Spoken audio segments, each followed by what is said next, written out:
दंगा होता है तो वहाँ पे कोई उस जुल्म के खिलाफ बोलने के लिए तैयार नहीं है। अरविंद केजरीवाल का काम नहीं था कि सीलमपुर या मुस्तफाबाद में जाके खड़ा होता, उस दंगे को रोकता, मगर वो घर में बैठ रहा। क्यों? क्योंकि पर्टिकुलर एक कौम मर रही थी वहाँ पे, मुसलमान मर रहा था। अगर अरविंद केजरीवाल के अपने लोग मर रहे होते तो अरविंद केजरीवाल जाता या नहीं जाता? तो बताइए, अगर हम अपनी पार्टी खड़ी करना चाह रहे हैं, अपनी नुमाइंदगी खड़े करने चाह रहे हैं, 75 सालों से हमने अपनी लीडरशिप नहीं बनाई, सिर्फ इन्हीं लोगों को सेकुलर समझ के वोट देते आए, तो एक नेता होना चाहिए। और इस ओखला की जनता से मेरी स्पेशल गुजारिश है और मुस्तफाबाद की जनता से कि अगर आज तुमने इनको वोट नहीं दिया तो ये सिर्फ चुनाव दिल्ली का चुनाव नहीं, सिर्फ मुस्तफाबाद का चुनाव नहीं है, ये पूरे हिंदुस्तान के मुसलमानों का चुनाव है।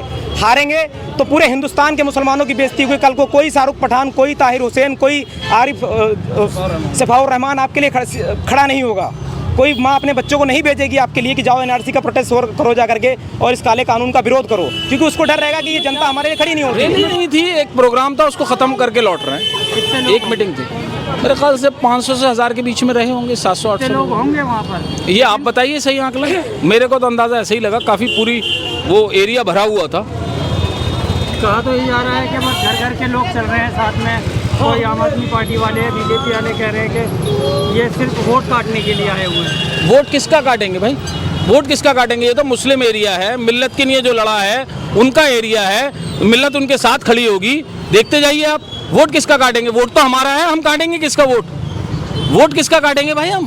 किसका नाम बताइए ना। सिर्फ 2 ही कैंडिडेट क्यों उतारे? इतनी सीटें हैं 70 सीटों में। अगर भाई आप ही अगर उतार देते 10 सीटों पे, 10 सीटों पर मुसलमान 30% से ऊपर हैं दिल्ली की 70 सीटों में से, अगर 10 पे उतार देते तो कहते कि साहब आप बीजेपी को जिता रहे हैं, बी टीम है। भाई एक बात तय कर लीजिए, 2 उतारे हैं, इन दोनों सीटों पर आपके हमेशा हमेशा ऐसे विधायक चुने गए हैं जहां पर के मुसलमान ही चुने जाते हैं। अच्छा, कहा जा रहा है कि शफाउर रहमान मान लो जीत भी गए, हाँ, कैसे काम कराएंगे जेल में? Very good, very good. Shafaur Rahman को आप वोट दिलवाइए, वोट दीजिए, शफाउर रहमान जीतेंगे, जेल से बाहर आएंगे, एक परसेप्शन बनेगा।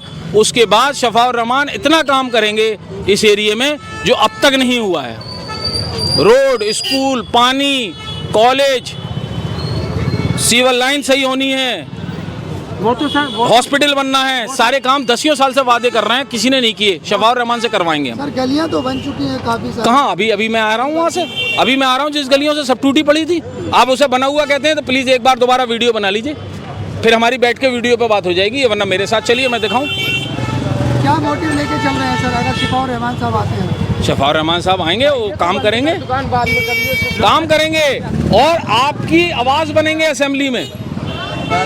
ओवैसी साहब जो भी मिल्लत के मसाइल हैं उस पर पार्लियामेंट में बोलते हैं या नहीं बोलते हैं? बोलते हैं। तो जाहिर सी बात है शफाउर रहमान को हम इसलिए भेज रहे हैं कि असेंबली में यहाँ 30 लाख मुसलमान वोटर हैं दिल्ली के अंदर, उनकी आवाज़ बनेगा वो।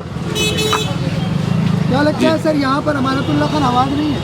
अमानतुल्लाह खान आवाज़ अगर वो हैं तो बताइए, किसी मिल्लत के मसले में वो जेल गए क्या? वो कह रहे हैं जेल तो मैं भी गया हूँ, शफाउर रहमान गया, तो बहुत अच्छी बात है। वो जेल किस मसले में गए ये आप लोग डिसाइड करिए। सर कहा ये जा रहा है, जैसे रैली आ रही है, कह दो उसे, गली वाली कह दो बात। क्या आप लोग सिर्फ शफाउर रहमान को जेल से निकालने के लिए हथकंडा अपना रहे हैं? नहीं साहब, क्यों? मिल्लत के साथ नहीं खड़ा था वो। सीएनआरसी का आंदोलन किसने किया था? सीएनआरसी का आंदोलन किसने किया था जिसमें वो पॉलिटिकल विक्टिम है? वो किसने किया था आंदोलन? वो आंदोलन तो भाई शफाउर रहमान ने ही चलाया था। तो क्या मुसलमानों के मसाइलों को वो नहीं उठा सकता असेंबली में? आम आदमी पार्टी ने आज तक उठाया? ताहिर हुसैन उनका काउंसलर था। जिस वक्त के दंगा हुआ और उस पर नाम आया, फौरन उसको पार्टी से बाहर निकाल दिया।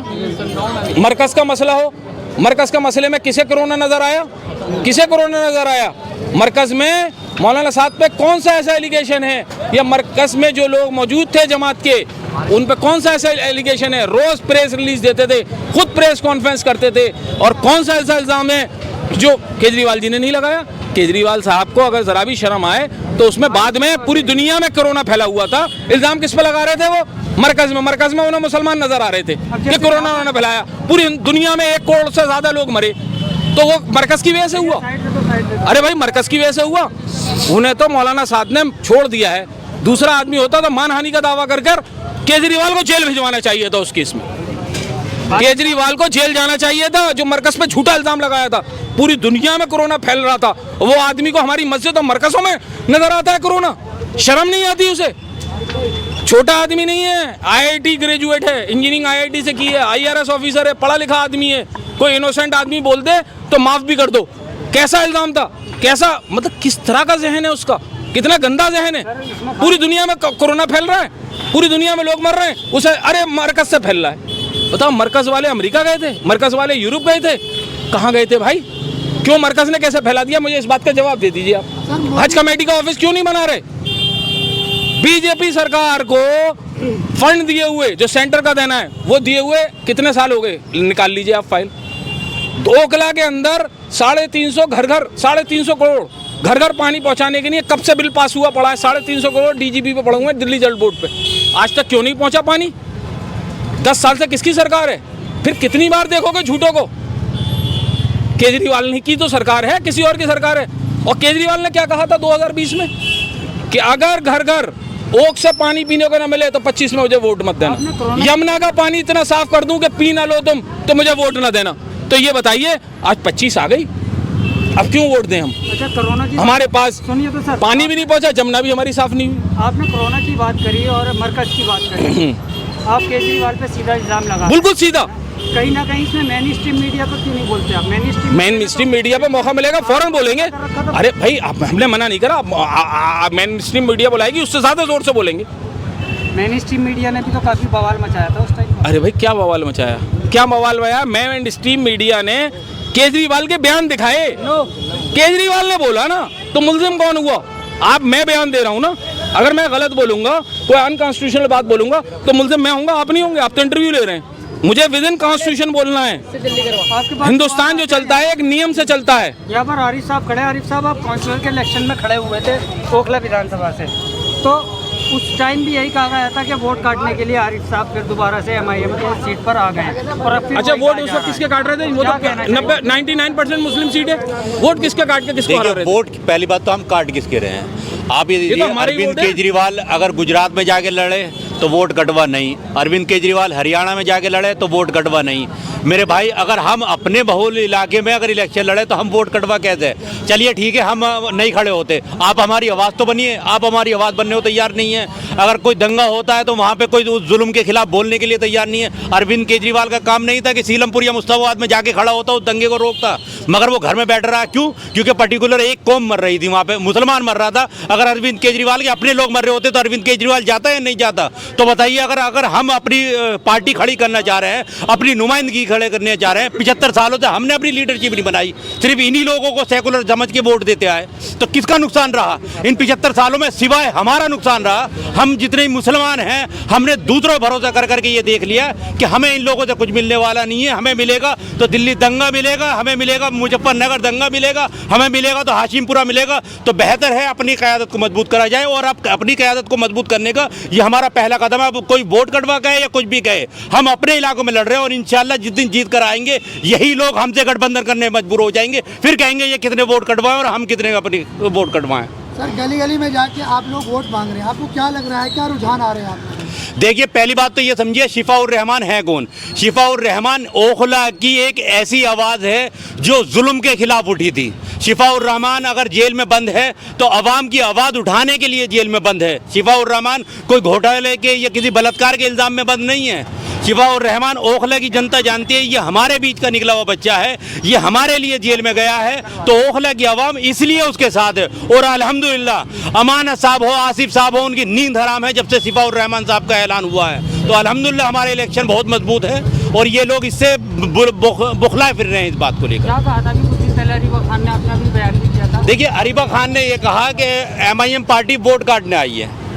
मैं कह रहा हूँ, आज ये देख लीजिए दिल्ली के अंदर कांग्रेस का बचा क्या है? कांग्रेस का कोई MLA था यहाँ पे? आप क्यों खड़े हैं? अगर आपको ये लग रहा है कि वोट कट रहा है तो आप लोगों ने मेंबर ऑफ पार्लियामेंट के इलेक्शन में आम आदमी पार्टी और कांग्रेस ने मिलकर इंडिया गठबंधन बनाया, बीजेपी को हराने के लिए बनाया ना। आप फिर साथ आते बीजेपी को हराने के लिए। अगर आप अपने अपने मफाद के लिए इलेक्शन लड़ रहे हैं तो हमें ये मालूम है कि आप लोग तब भी हमारी आवाज़ भी नहीं बनेंगे। पिछली बार कांग्रेस 5000 पे सिमट गई, इस बार हो सकता है 2000 पे सिमट जाए। मुसलमान ने समझ गया कि कांग्रेस से कुछ होना नहीं है और कांग्रेस के अल्टरनेट जहाँ जहाँ जिस राज्य में आया है वहाँ वहाँ कांग्रेस दोबारा लौट के नहीं आई है। तो हम बेहतर ये है कि कांग्रेस की तो गिनती भी ना करें। अच्छा, वो आपको कहते हैं बी पार्टी, आप किसे समझते हैं बी पार्टी? मेरे भाई ये बी पार्टी अगर मानेंगे तो खुद को बता दें कि आसिफ साहब क्यों वोट टिकट मांगने आए थे MIM से? क्या उस टाइम बी पार्टी नहीं थी?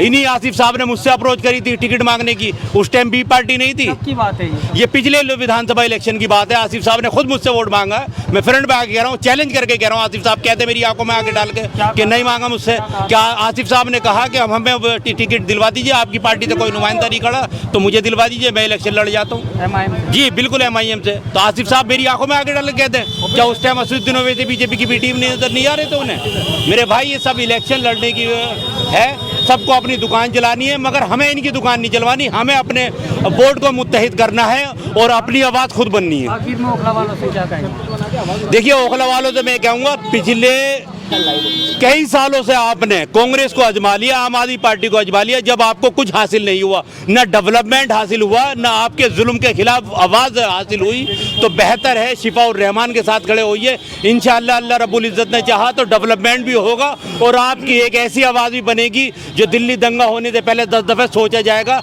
कि यहाँ अपनी क़यादत खड़ी है, हम दिल्ली दंगा करवाएं या नहीं करवाएं। तो शिफाउर रहमान जैसे को जिता के अल्हम्दुलिल्लाह इस कौम का ही फ़ायदा होना है। आप तो यहाँ से नहीं हैं, ओखला से नहीं है ना? नहीं, मैं ओखला से नहीं, आप कहाँ से? शकूरपुर से आया हूँ। शकूरपुर से आप आए। आप ओखला में क्यों इतना मतलब जोर दे रहे हैं? क्यों, हमारा रिश्ता है असदुद्दीन ओवैसी साहब से, हमें मोहब्बत है। हम उनकी पार्टी के लिए हम सोचते हैं कि हमारी एक अपनी क़यादत खड़ी हो, जैसे कि सबकी पार्टियां हैं, हर बिरादरी की एक पार्टी है, चाहे वो दलित हो, मायावती हैं उसके लिए, अब चंद्रशेखर भी आ गए हैं, और चाहे कोई सी भी कौम ले लो, सबका नेता है। सिर्फ मुसलमानों का नेता नहीं है, मुसलमान तनहा है, जो दौड़ता है वो मुसलमान को नीचे दबा देता है। मोदी जी कहते नहीं सबका साथ सबका विकास? वो तो सिर्फ एक जुमला है और झूठ है, खुला खुला झूठ है, सारी दुनिया देख रही है। ठीक है, अगर सबका साथ सबका विकास होती तो इस तरीके से गाय के नाम पे मुसलमानों को आज मारा नहीं जा रहा होता। ठीक है, नसीम और जुनैद जैसे लोग सिर्फ दाढ़ी टोपी की वजह से उनको मार दिया गया, मारा नहीं जा रहा होता उनको, उनके साथ भी इंसाफ करा जाता। जो दिल्ली दंगे में लोग मारे गए तो उनको सबको, जो हिंदू लोग मरे उनको तो पैसे मिल जाते हैं 1 करोड़ रुपए, और जो मुसलमान लोग मरे उनको कुछ नहीं मिला। क्यों भाई, ये दोगलापन ही तो है सरकार का। हमारे साथ ये दोगलापन तो कर रही सरकार। अगर हमारी पार्टी कोई होती, हमारे लिए बोलती, वो आज असदुद्दीन ओवैसी तेलंगाना में है, सिर्फ 7 विधायक है वहाँ पे। वक्त का मुख्यमंत्री भी उनकी हर बात मानता है और सुनता है और काम करता है। आप जा करके देखिए वहाँ पे। तो मतलब आप अपनी एक अलग पार्टी खड़ी करना चाहते हैं? बिल्कुल, हम अपनी क़यादत चाहते हैं। हम चाहते हैं हमारा भी कोई नेता हो। आज हमारा नेता कोई नहीं बचा है। आजम खान जेल में है, मुख्तार अंसारी कब के जो इस दुनिया से चले गए हैं, और ऐसे अतीक अहमद जैसे लोग जिनको मार दिया गया, खुलेआम रोडों पे मार दिया गया है, और उनके जो मारने वाले हैं उनको सिक्योरिटी दी जा रही है। सोचने वाली बात है। अब हमें यही सोचना है कि हमारा भी एक नेता होना चाहिए। और इस ओखला की जनता से मेरी स्पेशल गुजारिश है, और मुस्तफ़ाबाद की जनता से, कि अगर आज तुमने इनको वोट नहीं दिया तो ये सिर्फ चुनाव दिल्ली का चुनाव नहीं, सिर्फ मुस्तफ़ाबाद का चुनाव नहीं है, ये पूरे हिंदुस्तान के मुसलमानों का चुनाव है। हारेंगे तो पूरे हिंदुस्तान के मुसलमानों की बेइज्जती हुई। कल को कोई शाहरुख पठान, कोई ताहिर हुसैन, कोई आरिफ शिफाउर रहमान आपके लिए खड़ा नहीं होगा। कोई माँ अपने बच्चों को नहीं भेजेगी आपके लिए कि जाओ NRC का प्रोटेस्ट करो जा करके और इस काले कानून का विरोध करो, क्योंकि उसको डर रहेगा कि ये जनता हमारे लिए खड़ी नहीं होती है। इसमें क्या गलत था NRC में? NRC एक काला कानून था जो हमारे लिए बिल्कुल गलत था। वो बिल्कुल वो गलत था हमारे लिए, क्योंकि हमारे को जैसे कि हर एक सिटीजन को सिटीजनशिप मिल रही थी, सिर्फ मुसलमानों के लिए गलत था वो। तो इसलिए ऐसे कितने लोग जेल चले गए? तो जेल चले गए तो सरकार की जिम्मेदारी थी ना। सरकार ने दंगा कराया, सरकार तो बैठी रही शांति से। सरकार को चाहिए था कि निकल करके आते, मुस्तफ़ाबाद आते, यहाँ जामिया आते, वो जाकर के प्रोटेस्ट कर रहे हैं। वो धरना मास्टर हैं अरविंद केजरीवाल जी, तो धरना देंगे। और हम तो सिर्फ 2 ही सीटों पर लड़ रहे हैं ना, बाकी की सीटें जीत के दिखाएं। हम तो बाकी सीटों पर नहीं लड़ रहे ना। तो हमारा तो यही सवाल है, कितनी मजबूती आएगी आपको? हमारे अंदर बहुत मजबूत। देखो, हम बच्चा पैदा एकदम बड़ा नहीं होता है, पहले वो छोटा होता है, जब पैदा होता है धीरे धीरे वो बड़ा होता है, जवान होता है, उसकी शादी होती है, उसके बच्चे भी होते हैं। इसी तरीके से पार्टी है। पहली किसी टाइम पे भाजपा की सिर्फ 2 ही सीटें थी, आज पूरे हिंदुस्तान में उसकी सरकार है। ऐसे ही हमारा भी वक्त आएगा इंशाअल्लाह। ये मुसलमान जागेंगे एक दिन, और ये जाग करके अपनी क़यादत को मजबूत करेंगे और असदुद्दीन ओवैसी साहब के हाथों को मजबूत करेंगे। हमारा एक नेता होगा। कहते ये हैं कि असदुद्दीन ओवैसी इतना कुछ बोलते हैं भाजपा को या मोदी को, उनको नहीं पकड़ा जाता, इसीलिए उनके क्यों नहीं उनके ऊपर अभी एफआईआर हुआ था, उत्तर प्रदेश में एफआईआर हो गया, उनके ऊपर महाराष्ट्र गए, वहाँ पे उनको नोटिस दिया गया। ये कहने वाले बेवकूफ़ लोग हैं, उनको नॉलेज नहीं कि कितनी एफआईआर उनके ऊपर हो रखी है और वो जेल भी जा चुके हैं और कितना उनको टॉर्चर भी करा जाता है इन सब बातों को लेकर के। वहाँ सरकार बीजेपी की नहीं है, मैं आपको बताना चाहूँगा, जहाँ सरकार बीजेपी की है वहाँ उनके ऊपर भी एफआईआर हो जाता है। आपकी जानकारी के लिए बता दूं, उत्तर प्रदेश भी एफआईआर हुआ था, उत्तर प्रदेश में भी उनके ऊपर एफआईआर हुआ था और महाराष्ट्र में भी अभी नोटिस दिया गया था उनको।